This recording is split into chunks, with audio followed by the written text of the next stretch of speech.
شیخ ایک اور واقعہ ہمیں ملتا ہے کہ ایک شخص نبی صلی اللہ علیہ وسلم کی محفل میں آئے. صحابی کہنا مناسب ہوگا نہیں کہ وہ ظاہر مسلمان ہی تھے. انہوں نے یہ کہا کہ میں نے ایک گناہ کیا ہے، اور اگر مجھے صحیح سے یاد آ رہا ہے حدیث میں غالباً یہ ہے کہ آئی کسڈ اے وومن، اس طرح کے الفاظ ہیں. تو انہیں صحابی ہی کہیں گے؟ جی بالکل بالکل صحابی ہیں. تو نبی صلی اللہ علیہ وسلم خاموش ہو گئے غالباً. اس کے بعد نماز پڑھی گئی، اور نماز کے بعد واقعے میں آتا ہے کہ آیت نازل ہوئی اور نبی صلی اللہ علیہ وسلم نے اس کو یہ بشارت دی کہ آپ کا گناہ اللہ نے معاف فرما دیا. ایسا کچھ ہے؟ نہیں، وہ حدیث واقعہ کیا ہے؟ بالکل واقعہ ہے، اور لیکن اس میں ایسا ہے کہ اس نے اپنے گناہ کا ذکر کیا. ٹھیک ہے کہ میں اس طرح کا گناہ کر بیٹھا ہوں. تو نبی پاک صلی اللہ علیہ وسلم اس سے پوچھا کہ ہمارے ساتھ نماز پڑھی ہے؟ ٹھیک ٹھیک. اس نے کہا ہاں جی پڑھی ہے. بالکل. آپ فرمایا جا تیرا گناہ معاف. اللہ اکبر اللہ اکبر سبحان اللہ. تو اس کے لیے نبی کریم صلی اللہ علیہ وسلم نے فرمایا جو دو نمازوں کے درمیان گناہ آتے ہیں، جی جب آدمی نمازیں پڑھتا ہے جی تو ایک نماز سے دوسری نماز کے درمیان جو گناہ آتے ہیں وہ اللہ تعالیٰ معاف کر دیتا ہے. صحیح. دیکھیں پیوریفیکیشن کا ایک سسٹم ہے. صحیح. نماز بھی پیوریفیکیشن کا نظام ہے. بالکل ٹھیک. رمضان سے رمضان تک، جمعے سے جمعے تک. صحیح.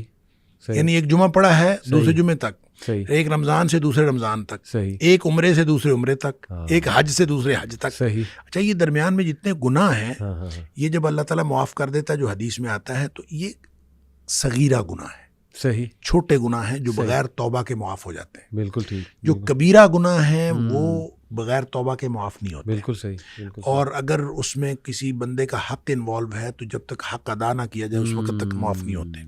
لیکن صغیرہ گناہ جو چھوٹے چھوٹے گناہ ہیں یہ معاف ہو جاتے ہیں. بالکل ٹھیک. لہٰذا جب کبھی بھی بات کی جاتی ہے کہ نماز سے یا روزہ رکھنے سے گناہ معاف ہو گئے ٹھیک اور درمیان میں آنے والے گناہ معاف ہو گئے تو ان گناہوں کا تعلق صغیرہ گناہوں سے. اور ویسے بھی اللہ تعالیٰ نے سورہ نساء کے اندر اور اس کے علاوہ آگے جا کے 28ویں پارے میں اللہ تعالیٰ نے 2 جگہ پہ کم از کم قرآن میں یہ فرمایا ہے کہ چھوٹے چھوٹے گناہ جو ہیں ہم تمہارے ویسے ہی معاف کر دیں گے. تم بڑے گناہوں سے تو بچو، بڑے گناہوں سے تم بچ جاؤ، بالکل ٹھیک. چھوٹے گناہ ہم تو تمہارے ویسے ہی معاف کر دیں. صحیح. اس لیے یہ تو ایک بڑا شاندار سسٹم ہے، پیوریفیکیشن کا نظام ہے. نماز دیکھیں، نماز کے بارے میں ایک حدیث آتی ہے، میں اس حدیث کو جب پڑھتا ہوں مزہ آ جاتا ہے کہ نبی کریم صلی اللہ علیہ وسلم نے فرمایا کہ تحترقون تحترقون، تم لوگ جل رہے ہوتے ہو.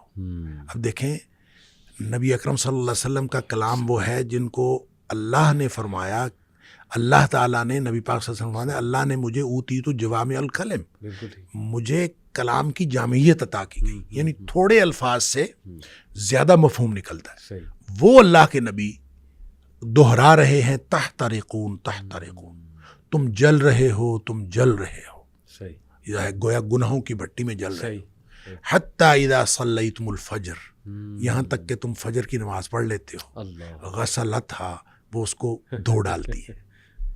ثم تحترقون تحترقون، پھر تم نکلتے ہو تو پھر وہی دنیا ہے، وہی گناہ ہیں، وہی آنکھیں، وہی سماعتیں، کہاں کہاں تم پھر رہے ہو اور گناہ ہو رہے ہیں. شکر ہے آگے ظہر کی نماز کا وقت آ جاتا ہے. حتی اذا صلیتم الظہر غسلتھا، تم ظہر کی نماز پڑھتے ہو اس کو دھو ڈالتی ہے. یہاں اسی طرح نبی پاک صلی اللہ علیہ وسلم نے 5 نمازوں کا ذکر کیا. ثم تحترقون تحترقون، پھر تم گناہوں کی بٹی میں جل رہے ہوتے ہو. آگے نماز آ جاتی ہے غسلتھا، وہ اس کو دھو ڈالتی.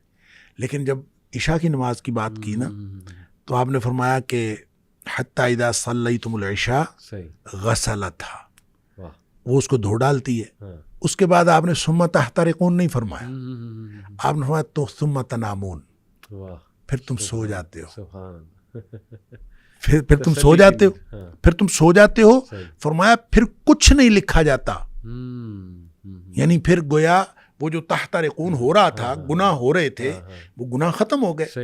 سوئے ہوئے کے آدمی کا تو کچھ نہیں لکھا جاتا. ویسے بھی نبی پاک صلی اللہ علیہ وسلم فرمایا رفع الاقلام عن ثلاث، 3 قسم کے لوگوں سے قلم اٹھا لیا جاتا ہے. تو سوئے ہوئے سے قلم اٹھا لیا جاتا، تمہارے اوپر کچھ نہیں لکھا جاتا. حتی تستيقظوا، جب تک تم جاگ نہ جاؤ اس وقت تک کچھ نہیں لکھا جاتا.